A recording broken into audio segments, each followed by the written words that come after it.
Alright, Irredeemable Volume 7. Last volume, Plutonian was on this prison planet, but then he was transported off of it because they were afraid they could no longer contain him there.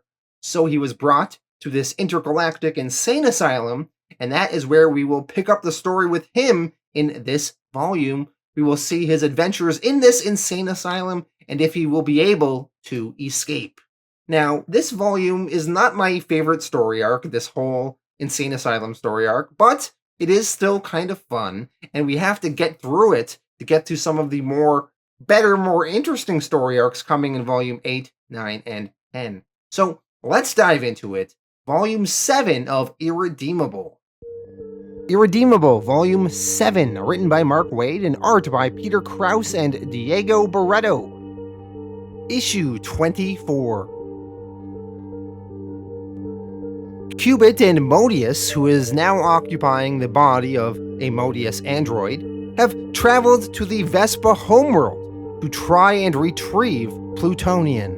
Modius wants Plutonian back because he loves him, and Cubit wants Plutonian back because he believes Carrie to be a bigger threat. Also, Modius has Caden hostage as an extra incentive for Cubit to help him.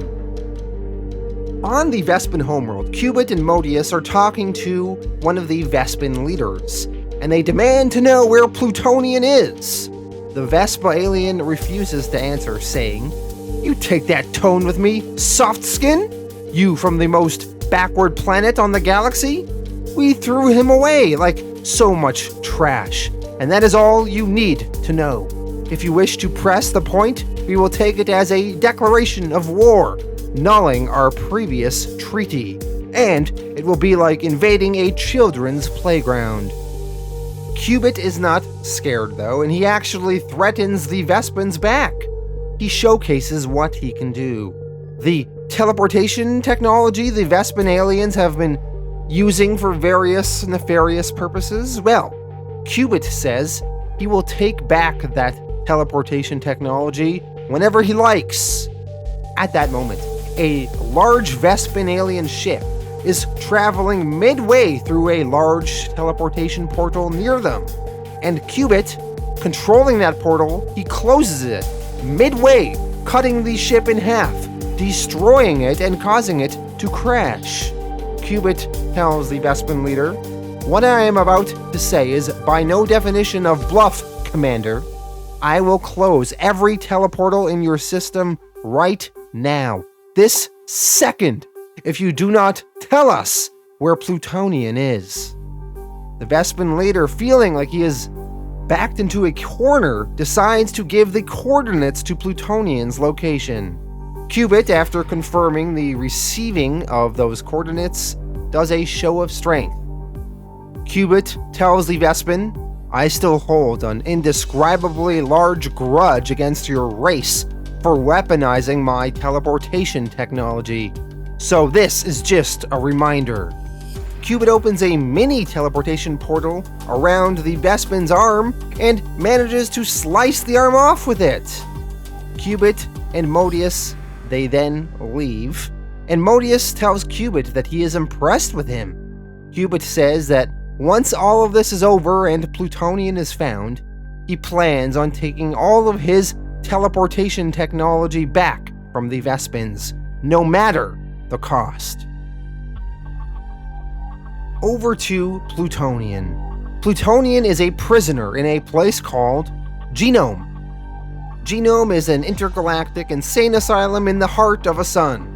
The book is a little inconsistent though when talking about this genome. Sometimes they say it's in the heart of a sun, and other times they just call it a planet. Either way, this is where Plutonian is now in this insane asylum, which is home to some of the most dangerous criminals in the galaxy. Plutonian, the last few issues, was kind of daydreaming in this haze, but now he is finally awake, and he is talking to a man named Auroran. Auroran was oddly in Plutonian's dreams, but now Auroran is here in the flesh, in front of Plutonian, and is a fellow prisoner in this insane asylum, who seems to have some powers of his own as well. Plutonian has been threatening and killing various attendants, doctors, and fellow patients/prisoners in this asylum, trying to get answers about how he can escape from here. But he is not really getting anywhere. Auroran tells Plutonian that he can help him, as he does not want to remain a prisoner here any longer either. Plutonian is potentially willing to accept Auroran's help, but he wants to know who Auroran actually is beneath his mask. Auroran continues being evasive about who he is, so Plutonian uses his heat vision to blast off Auroran's mask, and below the mask is a normal-looking human with brown hair, and it is no one Plutonian recognizes at the moment. Auroran answers, "What? You thought you would recognize my face?" Plutonian explains, "There's a reason you had it covered. I assumed it was to keep me guessing." Auroran answers, "It's not all about you, Tony, not this time." Plutonian asks Auroran, "Right, before I woke up here, why were you in my dreams? Who are you? Why should I trust you?" Auroran says, "That I was in your dreams is your problem, buddy, not mine. Right now, I'm just another damned soul a long way from where he belongs. But like you, I'm a pretty heavy hitter, see? Way I look at it, we throw in together, we're fairly unstoppable. We don't have to trust one another, but I'm glad to show you what I've learned about escaping from Genome." Auroran tells Plutonian what he's learned of this planet. The energy field around them acts as a horizon, and it is a form of radiation that Auroran has never seen before. It is powerful enough to hold back the nuclear heat from the photosphere beyond. Plutonian believes that he could probably fly through it. Auroran says that even if Plutonian does manage to get through it, beyond that is space, and they are in an unknown part of the galaxy. Plutonian and Auroran would not be able to recognize any of the star constellations around them, so they would have no way of finding their home. And space is infinite. It could take 1 trillion lifetimes before Plutonian would find his way back to Earth. Auroran says that deep into the core of the planet they are on, that is probably their best way out of here. One problem, though, is that the deeper they go into this planet, that is where the more truly dangerous, insane prisoners are. Psychopaths so strong and tough that they can't be destroyed. Genome is where they are kept instead.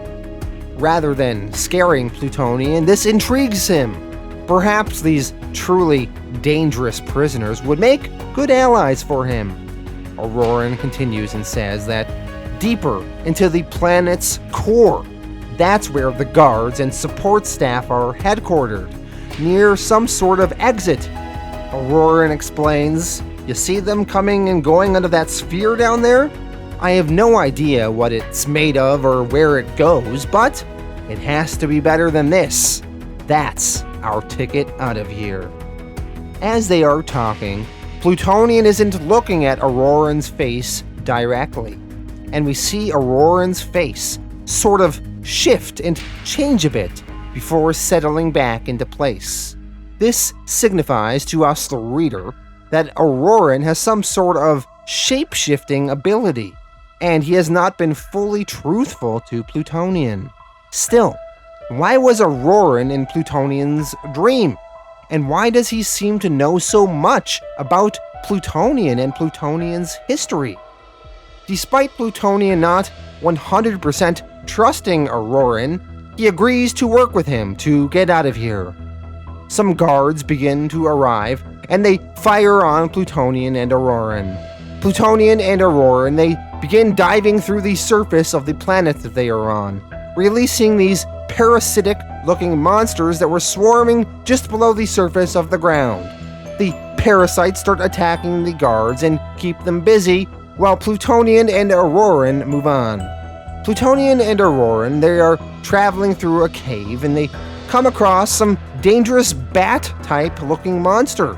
The bat monster hisses at them with some sort of high-frequency sound. Plutonian uses his heat vision on the bat and kills it. Shortly after that, though, another bigger, tougher creature named Mordance attacks Plutonian. And despite Plutonian's great strength, Mordance seems a formidable foe, appearing to bite Plutonian on his head. Auroran, concerned, yells out, "Tony!"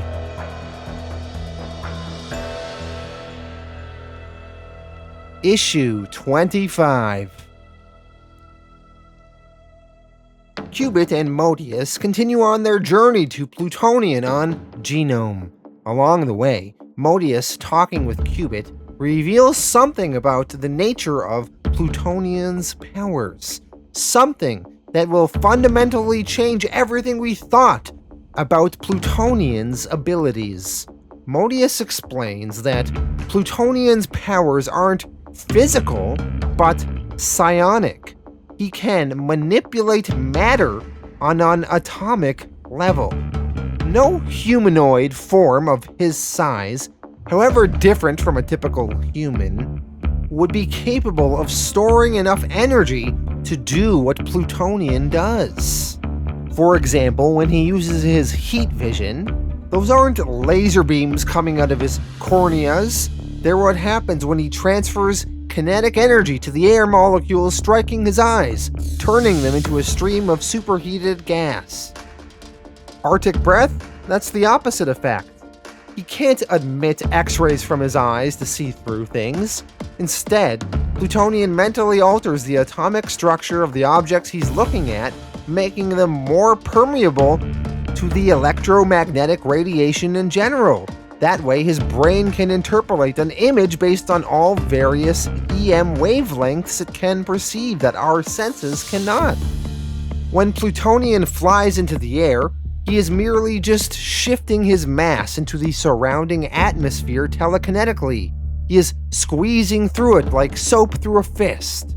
Most remarkably of all, Plutonian can manipulate the density of matter with a thought, toughening his skin and muscle harder than diamond, while conversely temporarily reducing the mass of solids he makes contact with so he can smash through them. So all the physical feats that Plutonian does are not because he is strong, it is because he is manipulating atoms. The thing is, though, Plutonian doesn't even realize what he is doing. He is doing all of this atomic manipulation subconsciously. Cubit, listening to Modius's theory, thinks that he is right. Cubit comments, "But if Tony can redefine Newton and Einstein, he can redefine reality. He has no idea of the implications." Modius adds on, saying, "If Plutonian actually knew of his true powers and trained and practiced them, he could do all sorts of things. He could alter quantum mechanics with his brain, change probability, reverse entropy, see through time. And that's just if Plutonian moves from kindergarten to grade school with his abilities. That he wasted so many years apprehending bank robbers is positively unconscionable." Cubit, listening to Modius, says what he is saying is so obvious. Why has he never figured all this out himself in the past? Modius tells Cubit, "Oh, you have, several times, so I took it out of your brain." Cubit is shocked and asks, "What?" Modius explains, "I killed the relevant data in your head with a neuro program piggybacked onto a flu virus. Remember that week you couldn't stop sneezing? That was me."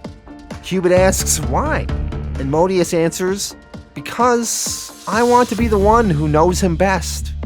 Cubit states, "Well, I won't forget it this time," and Modius tells him, "That's what you said last time."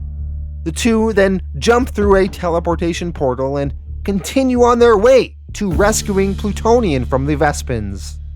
Back on Earth, we check in on some of the new Paradigm members that used to be reformed criminals. There is Thermo, and the mind reader known as Burroughs. Burroughs is currently at a bar and he is trying to hit on some ladies there. Burroughs tries one of his routines out on one of the ladies. He tells her, We've never met before, right? But I can read people I think look interesting. What if I could tell you something about yourself that even your friends here don't know? Would you be impressed? The girl responds, I guess, whatever. Burroughs continues, okay, You prefer daisies to roses because they're simple and they remind you of how happy you were as a child.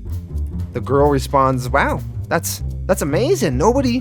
Burroughs then cuts in and says, let's try something else.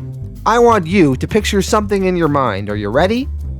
See yourself naked, riding me like a pogo stick. The girl Burroughs was talking to gets all grossed out, calls him a creep, and walks away. Burroughs returns to Thermo, and the two of them begin talking over drinks. Thermo, seeing Burroughs' sad excuse for hitting on the ladies, asks him, geez, Burroughs, does that trick ever work for you? And Burroughs explains, without fail. Yeah, I can read their minds, but that still doesn't give me a real shot. Not with the hot ladies, but when I say, see yourself naked, they can't help it.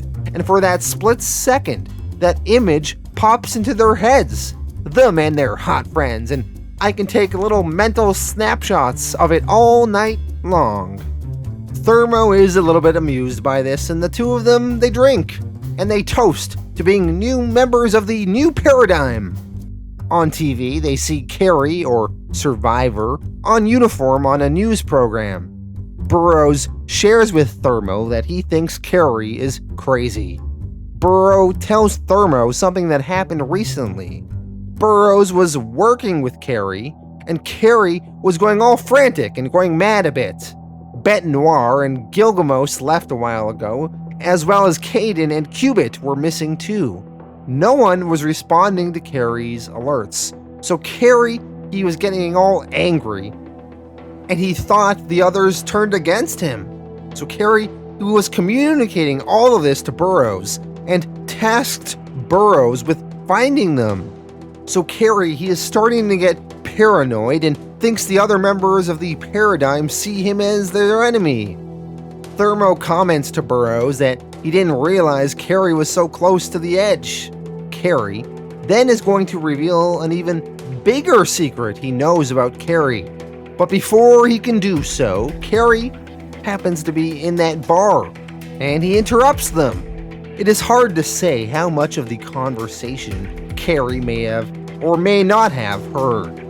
Burroughs at first didn't recognize Carrie out of his Survivor uniform.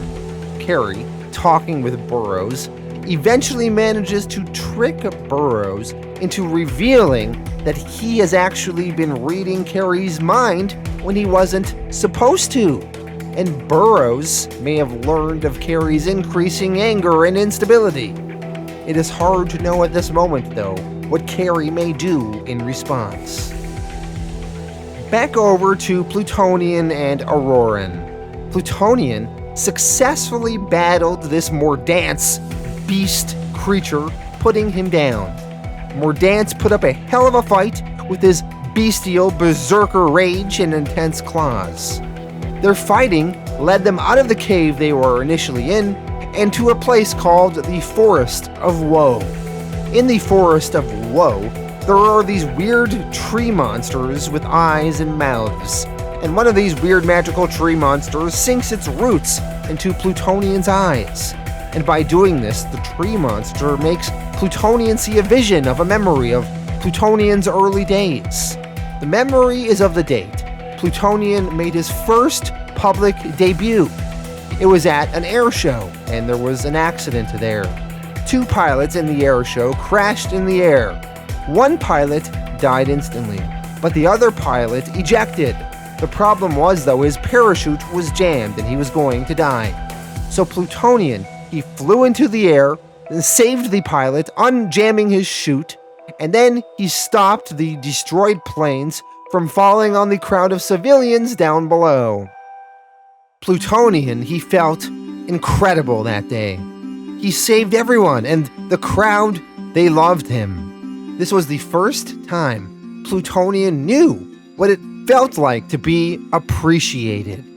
The pilot, whose life he saved by unjamming his chute, shook Plutonian's hand down on the ground. This pilot was the first man Plutonian ever publicly saved. The twist is that this man Plutonian saved looks exactly like Auroran. Now we know Auroran is some kind of shapeshifter, but why has Auroran took on the appearance of this man that Plutonian saved? Plutonian eventually breaks free from the influence of the trees whose roots were in his eyes. He breaks free from the memories from his past the trees were forcing him to relive. Plutonian, he then fights the trees, and Mordance, the creature Plutonian was fighting earlier, he woke up and he is fighting the trees as well. When the tree monsters are all dead, Plutonian gets to talking with this Mordance, who is a prisoner in this place as well. Plutonian convinces Mordance to ally with him and Auroran. Things will only get tougher the closer they get to the heart of this world, and he would rather have Mordance as an ally. Mordance agrees, and the three of them continue onwards. Issue 26. On Genome, Plutonian, Auroran, and Mordance continue on their journey to try and get deeper towards the core of this planet, heading down one level at a time. They are in a weird sandy desert level of the planet. A large, giant man named Exotan, who is the size of a building, is being carried on a throne by some slaves.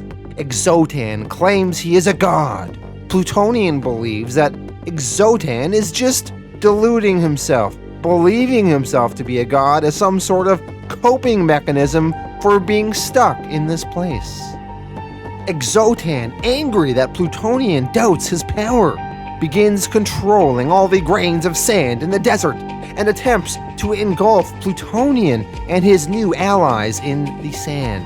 Plutonian, though, he just flies into the air, and he uses his heat vision to turn the sand to glass. And then Plutonian, he takes a big glass ball he just formed, and he chucks it at Exotan, I assume killing him. Plutonian, he then rips the skin off some of the slaves and uses it to fashion leather and make himself a new costume. Well, now that that's over with and Plutonian has his new outfit, it is time for Plutonian, Auroran, and Mordance to continue onwards. Back on Earth, Modius has Caden prisoner. That way Cubit will help Modius with his plans to rescue Plutonian. Caden, she has a power inhibitor collar on. The inhibitor collar apparently stops her ability to put together thoughts so that her ghost story conjuring ability will not work. Caden is being guarded by Scylla, who is in a zombie form. He is not really dead, but not really alive. Caden, she looks at Scylla and begins to tear up. She remembers early on how much she used to love him. Both Scylla and his brother Carrie loved Caden and wanted to be with her, but Carrie at that time was shy and timid, whereas Scylla was confident. He had a cocky smirk to his voice and a childish, playful personality that Caden found irresistible. Scylla would straight up tell Caden that he wanted her, whereas Carrie was too timid to stand up for himself. So she wound it up with Scylla, and Carrie resented his brother and Caden for it. Caden, because she loves Scylla so much, she is able to think past the inhibitor collar and be able to put together some thoughts enough for her to be able to summon the ghost of Scylla. But she wonders to herself, how is she able to do this? She couldn't before, and Scylla is not dead. But Caden, thinking to herself, figures out that the power on Scylla is only half working because he is neither dead nor fully alive. Scylla tries to talk to Caden, but is struggling to get his words out. Caden tells Scylla, Scylla, don't go. Keep talking. I can almost hear you. God, honey, oh God, I'm so lonely without you. Say the words. I've missed so much. And Ghost Scylla eventually manages to get some words out. He says, please kill me. Back over to Plutonian, Auroran, and Mordance. They continue on the planet and are now in a dark, fiery mine pit of the planet. And they run into a weird Hulk-type looking monster with red skin and horns named Kern. And Kern is freaking out. He says he hears voices, and he looks very out of it. At first, they assume that Kern is crazy, but Plutonian, he hears the voices that Kern hears as well. And it turns out the source of those voices that Kern was hearing is some mouths that happen to be on his back, and the mouths have minds of their own, and they are trying to tell Kern what to do. Some of the voices tell Kern to kill Plutonian and the others. Some say to hate them, and others say to save them. Plutonian decides to help Kern, and he wraps Kern in some sort of material. It has already been established that Plutonian has the ability to fashion outfits out of the dead skin of others.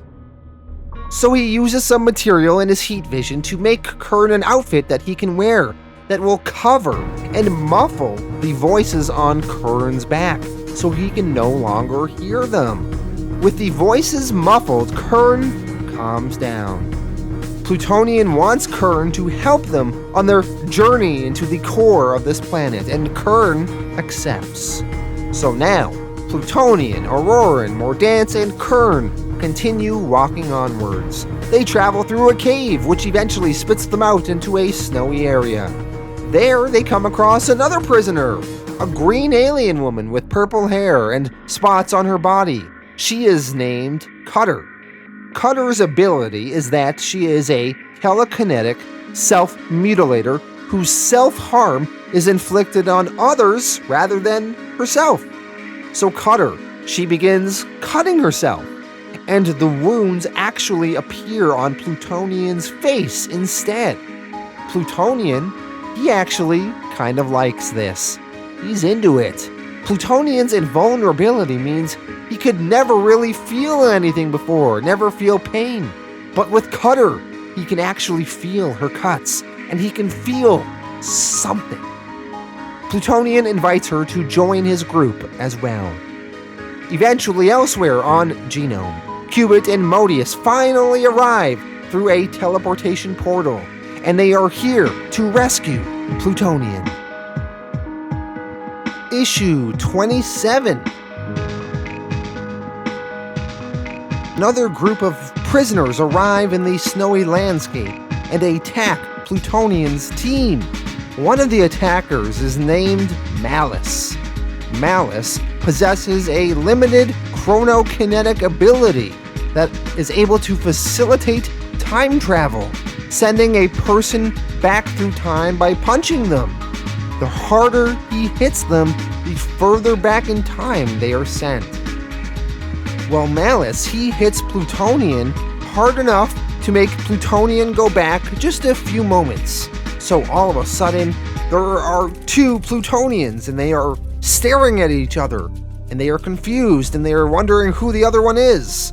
Then another Plutonian arrives, and a convoluted time loop is happening as Plutonian slowly starts figuring out what is going on and what this Malice's power is.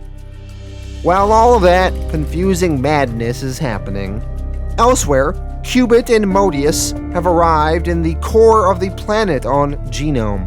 Cubit demands that the Genomians here tell them where Plutonian is, but the guards there check their monitors and realize how close Plutonian is. He's almost near them. So they begin abandoning the planet. They all run into the teleportation teleport matrix in the room, and they escape. Cubit and Modius then begin tinkering with the computers in the room. Cubit asks Modius, "You really love Plutonian, don't you?" Modius replies, "Always. He's perfect. A perfect form. Moving in perfect grace, speaking in perfect tones. As such, the only sentient being worthy of my affection. He loves me too. He shows it in the way he lashes out at me, in the violence he uses to keep me out of his heart. The great and tragic paradox of the human soul, Cubit, is that while it constantly longs for something better, it cannot help but gravitate towards the familiar. Tony wants to love me, but all he's ever known is rejection, so he can't figure out how to love. Instead, he follows the familiar patterns. That's why he's surrounded himself with the paradigm. He knew that they would turn on him eventually. That's what people do, they turn on him, but you didn't, Cubit. Even when your teammates sentenced Plutonian to death, you wanted to give him the chance to redeem himself. That's why I tolerate you, Cubit. You only showed mercy to the man I love. But if you try to take him away from me, I will extinguish your neurons one by one until you forget your own name. Plutonian and his group are battling Malice, who keeps sending Plutonian back in time. Plutonian gets Cutter to cut herself and have it apply to Malice, who gets a big scratch on his chest from this. Plutonian then threatens Malice with more damage if he does not stop his attacking. So this Malice he gives up. Plutonian then begins to convince them all, including Malice, to continue working with him. He promises them how great Earth will be, and he invites them all to come there with him. He says, "I'm taking you to a place you'll think is heaven. It's called Earth. Wait until you see it. The food, the women, the smell the natives give off when they're scared, the sound their bones make when they pop. Blue skies, green grass, and no one near strong enough to oppose us. The 5 of us are going to be kings there." Kern, confused, asks, "But there are 6 of us." Plutonian is aware. He says, "Yeah, about that." Plutonian violently grabs Auroran and is holding him. Plutonian asks him, "Who are you?" Plutonian, who finally recognized where he's seen that face before, asks Auroran, "I know your face. That's the face of the first man I ever saved, my first day as a hero. How is that possible? Who are you, really?" Auroran then explains. He says, "This planet is an asylum, and I am one of the doctor's tools. I'm a psychic symbiote, if you will, a walking tranquilizer who keeps the most dangerous patients mentally subdued. I live only by bonding with the host and then pleasing him. I'm sorry I invaded your mind. It was for survival, pure and simple.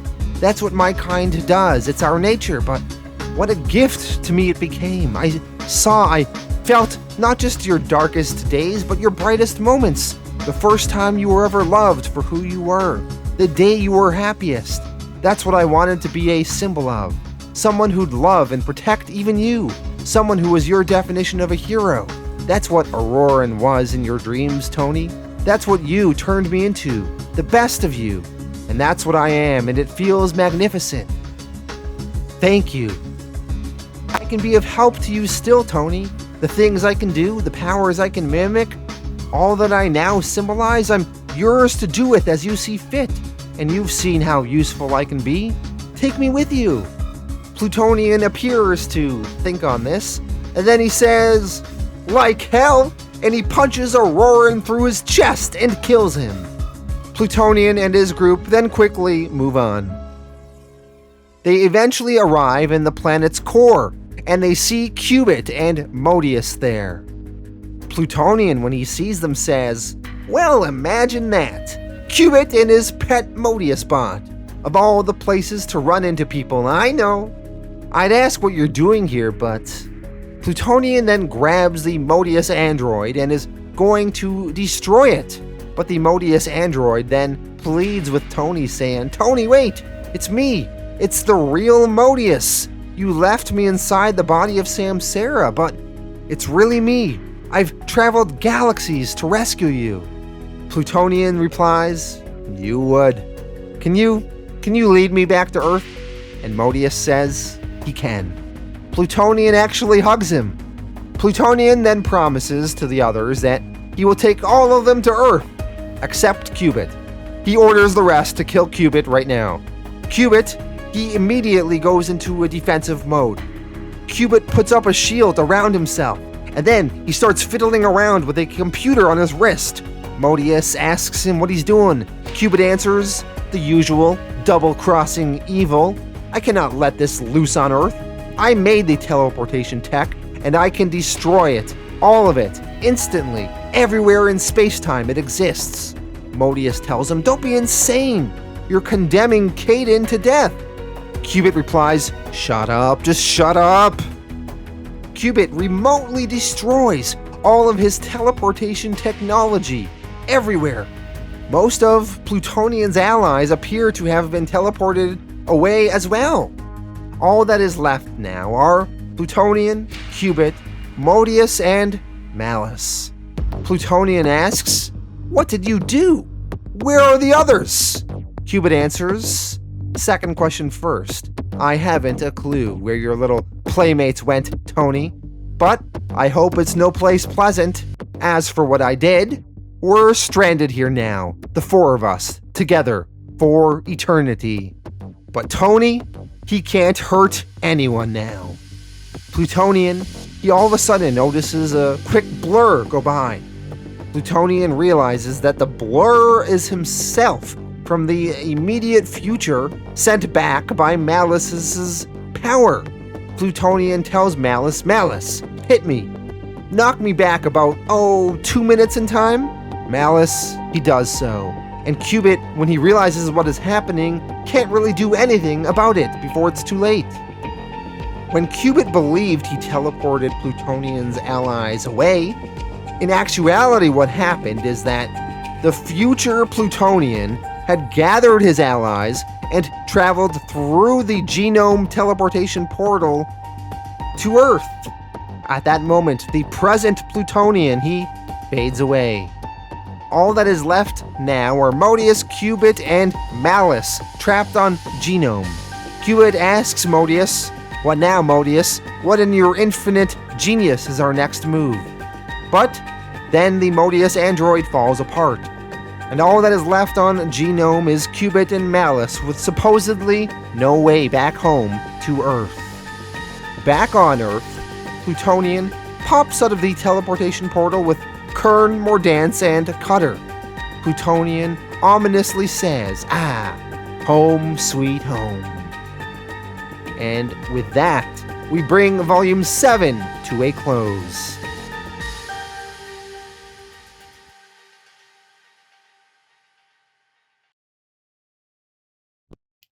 Alright, so that was Volume 7. Let me go through my thoughts on this one. So, my favorite thing in this volume was just the discussion about the nature of Plutonian's powers. And we learned that he is not like a Superman, really. He's not super strong. Really, he's more of like, I don't want to say Dr. Manhattan from Watchmen, but like kind of, right? He can control atoms and stuff. But the thing is, he doesn't even realize he has that ability. And he is subconsciously controlling atoms without even knowing he's doing it. So when he is lifting something or punching something, he's not super strong. It's the atom manipulation going on. So I thought that was pretty cool. And it really changes our whole view of Plutonian's powers. And this will be pretty important for future volumes as we learn more about Plutonian's origins, as well as we sort of wrap up the story later on. It's going to be a big part of it. Now, moving on from that, a lot of this volume, or most of this volume, is the Intergalactic Insane Asylum. And I feel it went on a little bit too long. It was basically 4 issues of this, in this Insane Asylum, trying to get out of it. I don't understand how this Insane Asylum is built. It's in the heart of a sun, but it seems like it's a planet, and they have to get to the core of the planet, but there's all these like layers of the planet, and it goes from like volcano to snowy to there's trees, and the trees are like magic and they're scary and they shove their roots in your eyes and then they give you trippy visions. It's just so freaking weird, and I didn't really like it. And there are so many characters that are thrown in our face this volume, new characters that I don't really care about, Kern, Mordance, etc. So, a lot of new stuff I'm not digging. And, yeah, Now, Cubit and Modius traveling to retrieve Plutonian is interesting, although I don't really get Cubit's whole motivation. He's going there to bring Plutonian back because supposedly Carrie is so evil that Plutonian is the better option. Also, Caden is hostage and he wants to free Caden. But then when Cubit gets there, he kind of changes his mind and wants to trap everyone there forever. It's just hard getting a read on what Cubit really wants. Anyway, I liked how this volume ended, though, how Plutonian managed to escape with his new friends and teleport back to Earth, and Cubit is now stranded on Genome. So that's pretty interesting. How is Cubit going to get out of that situation, and what havoc will Plutonian cause on Earth now that he is back in Volume 8, 9, and 10? So I like where we ended this particular volume, but there was lots of things I did not really dig, so I'm going to give this volume a 7 out of 10. Thank you all for watching, and I'll be back next week with more Irredeemable.